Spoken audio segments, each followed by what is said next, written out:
बार बार bulletin देखने वाले सभी दर्शकों को चंद्रमोहन कल्ला का नमस्कार। राम राम ने खमा गणिसा।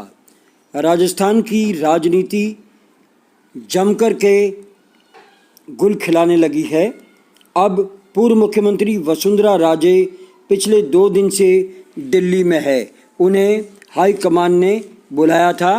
वे राष्ट्रीय अध्यक्ष भारतीय जनता पार्टी से मिल चुकी है और आज वे प्रधानमंत्री नरेंद्र मोदी से मिलने का इंतज़ार कर रही थी। बताया जाता है कि राजस्थान में जो इस समय कांग्रेस की स्थिति चल रही है उसको लेकर के वसुंधरा राजे से बातचीत की जाएगी और वसुंधरा राजे यहाँ पर प्रदेश अध्यक्ष की जो रणनीति चल रही है उसको लेकर के भी बताएगी कि किस तरह से भारतीय जनता पार्टी अपने हाथ पैर यहाँ फैला नहीं पा रही है। तो दूसरी ओर अशोक गहलोत और सचिन पायलट के बीच में जो गुटबाजी है वो तेज़ी से बढ़ रही है। चूँकि सचिन पायलट गुट की खामोश है तो अशोक गहलोत खेमे में इसी कारण से हलचल बढ़ गई है कि आखिर ये खामोशी क्या राज पाले हुए है। इस पर अशोक गहलोत ने अपने साथियों के साथ में ये प्रस्ताव रख कर के बातचीत की है कि क्यों न सचिन पायलट से दोस्ती का हाथ बढ़ाया जाए। इसीलिए ऐसा बताया जाता है कि एसओजी ने राष्ट्रद्रोह का मुकदमा वापस लिया था। राज्य की गहलोत सरकार को उस समय बहुत बड़ा झटका लगा जब हाईकोर्ट में बसपा के 6 विधायकों को नोटिस देकर 8 अगस्त तक जवाब देने के आदेश जारी कर दिए गए। कोर्ट ने यहां तक कहा कि जैसलमेर जिला जज के जरिए होटल में रुके बसपा के विधायकों को ये नोटिस तामील भी करवाने पड़ेंगे और ज़रूरत पड़े तो पुलिस की मदद भी ली जा सकती है। डिवीज़न बेंच ने विधायकों के दल बदल पर टेम्परेरी स्टे का फैसला सिंगल बेंच पर छोड़ दिया है। 11 अगस्त को ही पूरी सुनवाई के साथ फैसला सुनाने के लिए भी उन्हें ही कहा गया है। हाई कोर्ट में विधानसभा अध्यक्ष सीपी जोशी के वकील ने दलील दी है कि स्पीकर का काम ऑफिस में डाकघर खोलने का नहीं है। कपिल सिब्बल ने कहा हम क्यों नोटिस तामील करवाएं, मामला तब और बढ़ सकता है जब इस मामले में स्टे मिल जाता है। गहलोत खेमे में 102 विधायक हैं जिसमें बसपा के विधायक भी शामिल है। ऐसे में अशोक गहलोत की मुश्किलें उस समय बढ़ सकती है जब इन बसपा विधायकों के विरुद्ध स्टे मिल जाए और मायावती जो राष्ट्रीय अध्यक्ष है वे किसी तरह इन विधायकों को व्हीप जारी करेगी कि वे कांग्रेस के पक्ष में मतदान न करें। ऐसे अवस्था में सरकार गिर भी सकती है। अब बात उस सुपरस्टार की जो मुंबई में आज फिर फांसी पर झूल गया। सास भी कभी बहू थी के एक्टर समीर शर्मा ने खुदकुशी कर ली है। उनका शव गुरुवार को पंखे पर लटका मिला है। कई मशहूर टीवी सीरियल में काम करने वाले अभिनेता समीर ने ये रिश्ते हैं प्यार के, क्योंकि सास भी कभी बहू थी कहानी घर घर की जैसे सीरियल में काम किया है। पुलिस को संदेह है कि आत्महत्या 2 दिन पहले कर ली गई थी।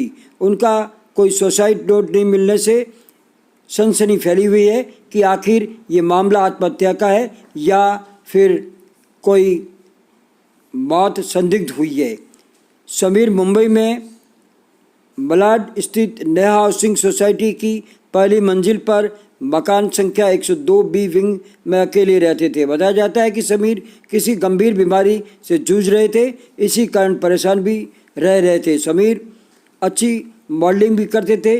उन्होंने कई बॉलीवुड फिल्मों में भी काम किया था। कुछ दिनों पूर्व सुशांत सिंह राजपूत ने भी सुसाइड कर लिया था।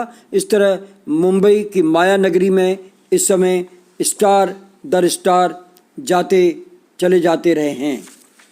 केंद्रीय मंत्री कैलाश चौधरी आज लखरा गांव पहुंचे जहां उनका ग्रामीणों ने भव्य स्वागत किया और राम मंदिर निर्माण में प्रधानमंत्री नरेंद्र मोदी के शिलान्यास पर उन्हें बधाई दी है।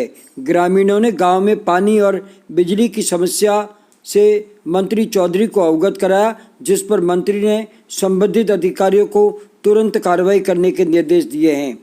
जोधपुर की 2051 तक की प्यास बुझाने की लिफ्ट कैनाल के तीसरे चरण की योजना को जायका से लोन मिल गया है। गत 1.5 साल से ये फाइल केंद्र सरकार के पास अटकी हुई थी।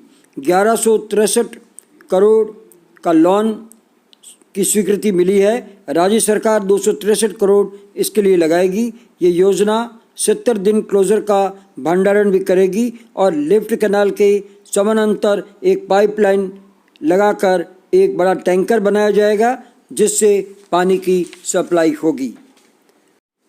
कजली तीज पर सुहागिनों ने अपने सुहाग की रक्षा के लिए और कुंवारी कन्याओं ने अपने भावी पति को दीर्घायु व अच्छा वर मिलने के लिए उपवास रखकर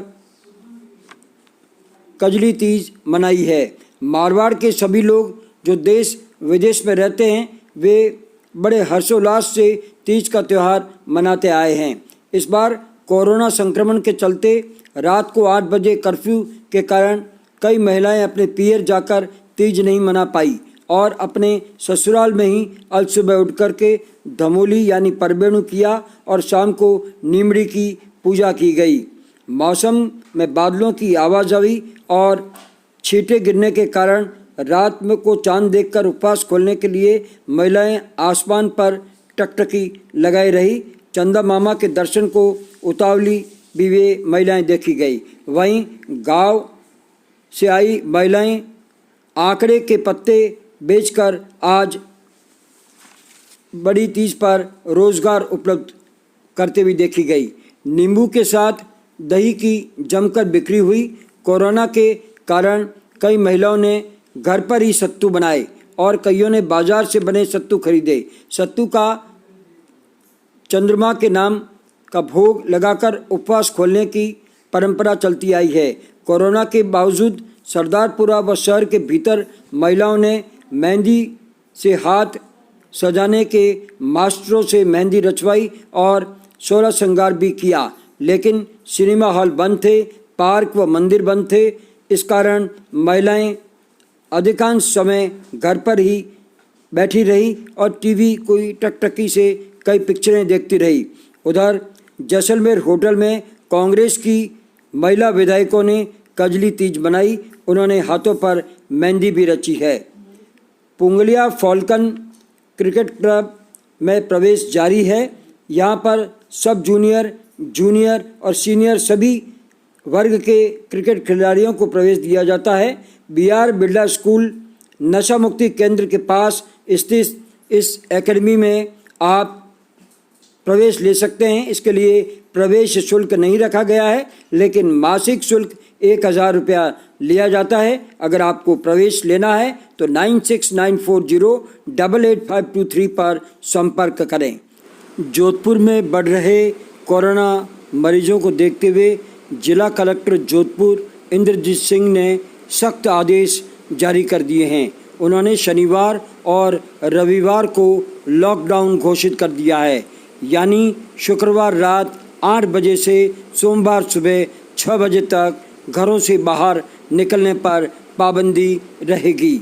दरअसल ये लॉकडाउन अब बहुत ज़रूरी भी हो गया था, क्योंकि लोग भाग सोशल डिस्टेंसिंग और अन्य मापदंडों को ताक पर रखने लगे थे, जिससे मरीज बढ़ गए थे। रविवार को रात और सोमवार सुबह तक ये लॉकडाउन जारी रहेगा, जिसकी सूचना जिला collector Jodhpur, ADM city, DCP east एवं वेस्ट, CMHO जोधपुर और तमाम व्यापारी संगठनों की बैठक में दे दी गई थी और ये घोषणा भी कर दी गई थी कि लॉकडाउन सख्ती से लागू किया जाएगा।